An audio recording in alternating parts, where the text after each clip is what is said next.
Bae Lourdes umiyak dahil sa kanyang pagkakahuli.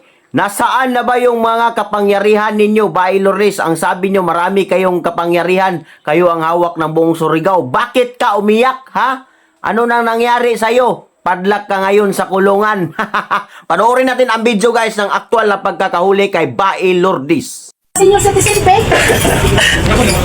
Tapos, dadalhin yung anak namin sa DSWD? Maximum yan.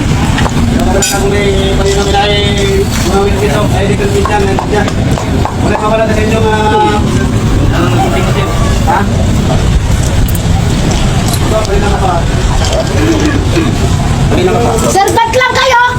Mayos kayo! Ginagamit nyo na sa... ang posisyon nyo sa police power! Ginagamit nyo! Ginagamit nyo! Makahiya kayo! Mismo magulang yung umihingi ng hustisya! O mga madam, good morning. Basahan mga ngayan. Kamo, dakpo na mo, kay naa mo warrant of arrest for usurpation of authority under Article 177 of the RPC. Kung na ikaw, Madam Bae Lourdes, naapod ka another warrant for unjust vexation. Itong unjust vexation and yung usurpation of authority, tag-issue ni Acting Presiding Judge Maureen Chua.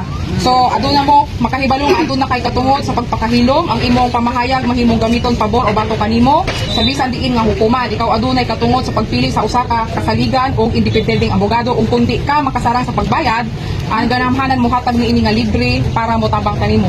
Na kasabot ba tanan? Mutabang? Gidakop na, mutabang? Nakasabot siguro ma'am sa Bisaya, no? O, sige ma'am. Wala mga abogado.